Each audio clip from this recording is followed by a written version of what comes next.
অসমত micro' finance credit লৈ আমি কিছু চিন্তা চৰ্চা কৰি আছিলোঁ আৰু সেই দিশত মাইক্ৰ' ফাইনেন্স এজেঞ্চি বিশেষকৈ Bandhan bank, north east small financial board আৰু আমাৰ ইয়াৰ আৰোহণ ফাইনেন্সিয়েল ছাৰ্ভিচ আৰু MFIN অৰ্থাৎ যি মাইক্ৰ' ফাইনেন্স কোম্পানীসকলৰ যিটো সংস্থা, সেই সংস্থাটোৰ লগতো আমি দীঘলীয়াভাৱে আজি এমাহৰ পৰা কথা বতৰা পাতি আছিলোঁ। মাইক্ৰ' ফাইনেন্সৰ সময়ত আপোনালোকে জানে যে নিৰ্বাচনৰ সময়ত ভাৰতীয় জনতা পাৰ্টিৰ হৈ মই যেতিয়া বক্তব্য ৰাখিছিলোঁ, প্ৰতিখন সভাতে মই কৈছিলোঁ যে দুখীয়া মহিলাক মাইক্ৰ' ফাইনেন্সৰ পৰা ৰেহাই দিয়া হ'ব। অৰ্থাৎ ইনভাৰ্টেডৰ ভিতৰত দুখীয়া শব্দটো মোৰ প্ৰত্যেকটো বক্তব্যতে আছিলে আৰু আপোনালোকে সেইটো ইচ্ছা কৰিলে ভিডিঅ' ক্লিপিংবিলাকো চাব পাৰিব। গতিকে আমি যিয়েই কৰিব লাগিব দুখীয়া আৰু আৰ্তজনৰ কাৰণে কৰিব লাগিব। আপোনাৰ মোৰ দৰে মানুহৰ কাৰণে আমি কৰিলেতো মানুহে কোৰ্টতো যাব পাৰে যে ধনী মানুহৰ কাৰণে আপোনালোকে কিয় কৰিছে। গতিকে প্ৰথম কথা আমাৰ লক্ষ্যটো হ'ল যে দুখীয়া আৰু আৰ্তজনৰ কাৰণে আমি কৰিব লাগিব। দুখীয়া বুলি কওঁতে কোন দুখীয়া তাৰ ওপৰত আমি আলাপ আলোচনা কৰি ল'ব পাৰোঁ যে ঠিক আছে, পকা ঘৰ এটাও দুখীয়াই হ'ব পাৰে যদি ভিতৰত অৱস্থাটো বেয়া, এটা বেলেগ কথা। কিন্তু বেচিকেলি আমি নিৰ্বাচনত দুখীয়া আৰু দৰিদ্ৰ আৰু আৰ্তজনৰ লোন ৰেহাইৰ কথাহে কৈছিলোঁ। আমি কোনো ধনী মানুহৰ লোন ৰেহাইৰ কথা কোৱাও নাছিলোঁ আৰু এইটো কৰা উচিতো নহয়। চতুৰ্থতে আমি নিৰ্বাচনৰ সময়ত কৈছিলোঁ যে অসমৰ মহিলাই 12,000 কোটি টকা বৰ্তমানলৈকে তেওঁলোকে 12,500 কোটি টকাৰ তেওঁলোকে লোন লৈছে। আমি সময়ত আপোনালোকক গোটেই কথাখিনি তথ্য দিম কেবিনেটত যোৱাৰ পিছত। দীৰ্ঘকালীন আলোচনাৰ পিছত MFI ইনষ্টিটিউটসকলে আমাক এই লোনৰ পৰিমাণ 8,200-500 কোটিলৈকে কমাই দিয়াৰ বাবে সিদ্ধান্ত লৈছে। কিয় কমাইছে তাৰ কাৰণ কেইবাটাও আছে। এটা হ'ল তেওঁলোকৰ কোনোবা জাগাত ৰিজাৰ্ভ বেংকৰ নৰ্মছ তেওঁলোকে ভাইলেট কৰিছিল। অৰ্থাৎ MFI নিয়ম মতে 1,25,000 টকাৰ ওপৰত কোনেও কাকো লোন দিব নোৱাৰে টোটেল। কিন্তু তেওঁলোকে ক'ৰবাত 2 লাখলৈকেও দি দিছিলে। সেই 75,000 টকা তেওঁলোকে নিজে ৰেহাই দিব লাগিব। ৰিজাৰ্ভ বেংক অফ ইণ্ডিয়াই কৈছিলে যে এটা লোন এগৰাকী মহিলাক একে সময়তে তৃতীয়বাৰতকৈ চতুৰ্থবাৰ দিব নোৱাৰে। গতিকে যিখিনি লোন 4th টাইম হৈ গৈছিল, এগৰাকী মহিলাক কোনিটিও দিছে, সিটিও দিছে, 4বাৰ হৈ গ'ল। তো 4বাৰ হ'লে তেতিয়া 4 নম্বৰ লোনটো ৰিজাৰ্ভ বেংকৰ পেৰামিটাৰত নপৰে, যিটো আমাৰো বিধানসভাত আইনখন আমি যি পাছ কৰিলোঁ, গেজেট কৰিলোঁ। কালি কোনোবাই কৈছে যে আইনখন পেলাই থোৱাইছে, এইটো নহয়। আইন হেজ বিন নটিফাইড, গভৰ্ণৰৰ চহী হৈ গ'ল, আইনখন নটিফাই কৰি দিয়া হ'ল। এতিয়া এইখিনি তেওঁলোকে কৰাৰ পিছত আমাক ইণ্টাৰেষ্টৰ ফালৰ পৰাও কিছু ৰেহাই দিয়াৰ পিছত টোটেল এতিয়া টাৰ্গেট গ্ৰুপটো হ'ল 8,250 কোটি টকা। অৰ্থাৎ যিটো আগত আমি 12,500 কোটি টকা বুলি ভাবিছিলোঁ, 4,000 কোটি টকা এটা আমি আলাপ আলোচনাৰ জৰিয়তে আমি তেওঁলোকৰ পৰা কনচেশ্যন এটা ল'বলৈ সক্ষম হৈছোঁ। এতিয়া 3টা প্ৰশ্ন থাকিব। সেইটো হ'ল যেতিয়া আমি কোনোবা মহিলাক লোন মাফ কৰি দিম, তেতিয়া সেই মহিলাগৰাকীৰ যিটো চিভিল স্ক'ৰ বুলি কয়, বেংকৰ লোন লোৱা NPA হৈ যাব। আৰু চিভিল স্ক'ৰ বেয়া হৈ গ'লে চৰকাৰে লোনটো ঘূৰাই দিলেও তেওঁলোকে ভৱিষ্যতে আৰু বেংকৰ পৰা কোনো লোন ল'ব নোৱাৰে। অৰ্থাৎ এইটো বেংকৰ নিয়ম যে মোৰ যদি মই লোন ঘূৰাই দিয়া নাই, এবাৰ যদি মোৰ নামটো NPA হিচাপে লিষ্টত গুচি গ'ল, তেতিয়া সেই মহিলাগৰাকী বা মহিলাগৰাকীৰ ঘৰখনে ভৱিষ্যতে আৰু লোন ল'ব নোৱাৰে। এই কথাটো আমি দৃষ্টি ৰাখিব লাগিব যে আমি সকলোকে যদি ঋণ কৈছোঁ, ঋণ আমি ৰেহাই দিলোঁ, ৰিলিফ দিলোঁ, তেতিয়া এই মহিলা গোটেই 22 লাখ মহিলাই আৰু কেতিয়াও বেংকৰ পৰা ভৱিষ্যতে কনকলতা হওক, NRLM হওক, আন আঁচনিবিলাকৰ পৰাও বেংকৰ লোন নাপাব। সেইকাৰণে আমি 3টা কেটেগৰী কৰিব সিদ্ধান্ত কৰিছোঁ। এটা কেটেগৰী হ'ল যে যিসকলে লোন ধুনীয়াকৈ ঘূৰাই আছে, কোনো সমস্যা নাই। 5 লাখ 6 লাখ এনেকুৱা মহিলা আছে যোনে আজিৰ দিনতো লোন ঘূৰাই আছে। তেওঁলোকে মই কি কৈছোঁ, মোৰ মিটিঙত কি হৈছে, মই ইলেকশ্যনত কোৱা কথাটোতো এটা পলিটিকেল ষ্টেটমেণ্ট, এইটোতো চৰকাৰৰ ষ্টেটমেণ্ট নহয়। গতিকে তাৰ ভিতৰত বিজেপিক কথা ছাপোৰ্ট নকৰা মানুহো আছে যে আমাৰনো বিজেপিৰ কিবা ইলেকশ্যনত মিটিঙত কথা কৈছে, তাক লৈ আমি কি বৰ্ডাৰ, আমিতো ভোটেই দিয়া নাই, গতিকে ইয়াৰ লগত আমাৰ কি কথা আছে। সেইটো মই বিজেপিৰ নেতা হিচাপে কোৱা কথা, যি বৰ্ডাৰ নহয়, কিন্তু তেওঁলোকে লোন ঘূৰাই আছে। এতিয়া তেওঁলোকক যদি আজিৰ দিনত আমি কওঁ যে লোন ঘূৰাই দিব নালাগে, লোন আপোনাক ৰেহাই কৰি দিম, এই মানুহখিনিয়ে মোক প্ৰশ্ন কৰিব যে ভৱিষ্যতে মই আকৌ লোন পাম নে নাপাম বেংকৰ পৰা। তেওঁলোকেতো নাপাব। সেইকাৰণে আমি তেওঁলোকক কৰিব খুজিছোঁ কি, এজ এ প্ৰম্প পেয়াৰ, যে আপোনালোকে বেংকৰ লগত ধুনীয়া লেনদেন কৰি ৰাখিছে, কোনো প্ৰব্লেম নাই, গতিকে আপোনালোকক আমি এটা উদগনি দিম যে যদি 50,000 টকা লোন আছে, ঘূৰোৱা ঘূৰি কৰি আছে, আমি তেওঁলোকক 25,000 টকা এটা দি দিলোঁ ওৱান টাইম, যে আপোনালোকে কাম কৰি আছে, ভাল কৰি কাম কৰি থাকক আৰু আপোনালোকে আমাৰ ফালে চকু দিব নালাগে।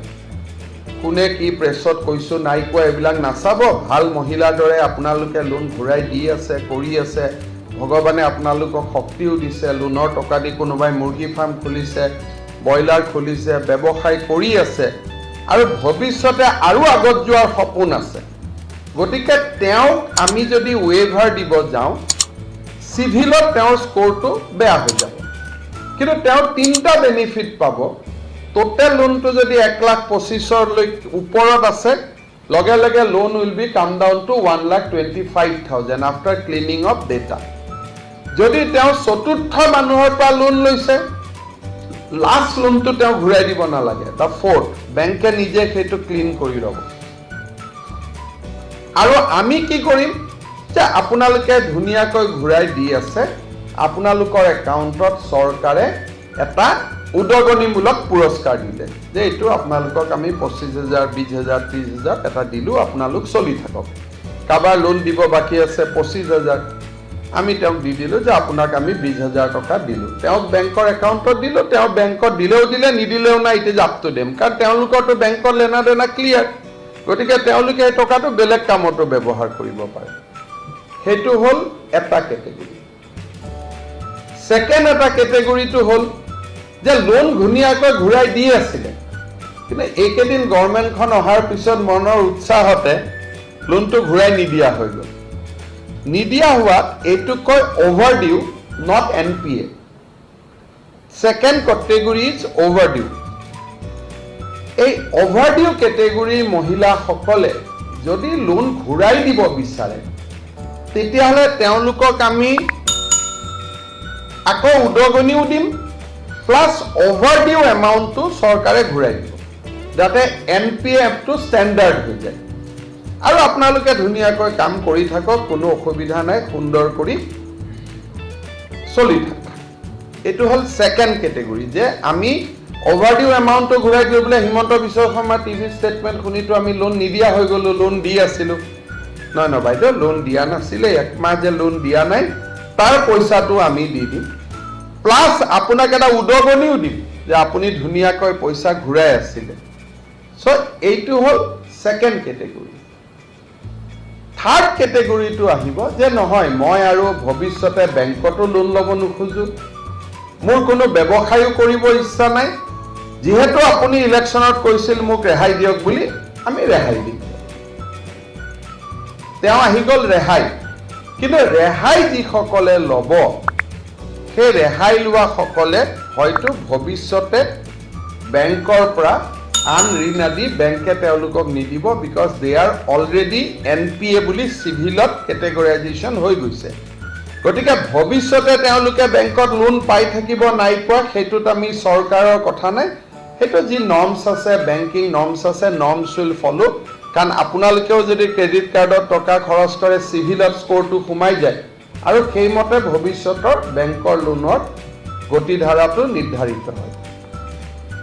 এই তিনিওটা কাম কৰিব যাওঁতে আমাৰ 1 আৰু 2ত আমাৰ একো কণ্ডিশ্যন নাথাকে। ছাপ'জ নাম্বাৰ 1 মই ঘূৰাই দি আছোঁ, ঘূৰাই দি থাকিম, মোক আপোনাক খালি মই এটা পুৰস্কাৰ দিব লাগে। পুৰস্কাৰটো শকত পুৰস্কাৰ হ'ব আৰু যাৰ 2-3 লাখ টকা লোন আছে তাতো নামি আহিব 1,25,000লৈকে automatically as a part of cleaning process. আৰু 1,25,000ৰ ওপৰতো আমি আপোনাক এটা উদগনি দি দিলোঁ যে আপুনি কাৰোবাৰ লোন আছে 30,000 টকা, আমি 25,000 দি দিলোঁ। কাৰোবাৰ লোন আছে 50,000 টকা, আমি 30,000 টকা দি দিলোঁ। কাৰণ তেওঁলোকৰতো লেনদেন কৰিয়ে আছে ধুনীয়াকৈ, কোনো অসুবিধা নাই। বন্ধনৰ ওপৰতো তেওঁলোকৰ কমপ্লেইন নাই, নৰ্থ ইষ্ট ফাইনেন্সিয়েল বেংকৰ ওপৰতো কমপ্লেইন নাই। আৰু তেওঁলোকে কৈছে যে আমিতো বিচৰাই নাই, আমি শুনিছিলোঁহে ইলেকশ্যনৰ মিটিঙত। গতিকে এইটো এটা বেলেগ কেটেগৰী, তেওঁলোকক আমি দিগদাৰ কৰিব খোজা নাই, কিন্তু তেওঁলোকে আজিও দি আছে ঘূৰাই এই মুহূৰ্তটো। গতিকে তেওঁলোকক যিহেতু ইমান ধুনীয়াকৈ ঘূৰাই দি আছে, কোনো কথা নাই বতৰা নাই, ব্যৱসায় কৰি আছে, কোনোবাই দোকান দিছে, কোনোবাই ব্ৰইলাৰ দিছে, তেওঁলোকক আমি এটা উদগনিমূলক ভাত্তা দিম আৰু সেইটো ভাল এমাউণ্ট এটা হ'ব। নাম্বাৰ 1।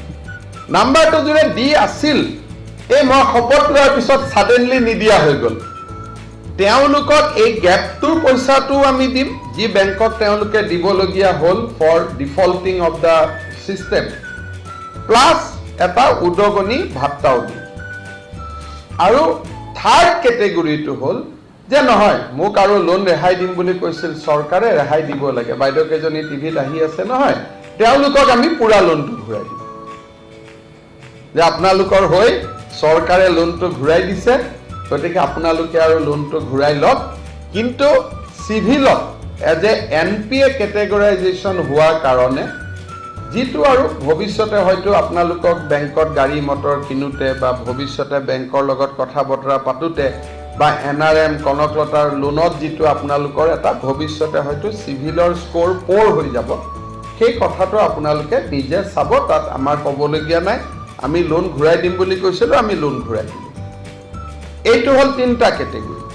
খালি লোন ঘূৰাই দিওঁতে কোনোবাই যদি কয় চৰকাৰী কৰ্মচাৰী ঘৈণীয়েকক ঘূৰাই দিব লাগে, সেইটোতো আৰু মোক কাটিলেও মাৰিলেও মই নোৱাৰোঁ, সেইটোতো সম্ভৱো নহয়, এইটো উচিতো নহয়।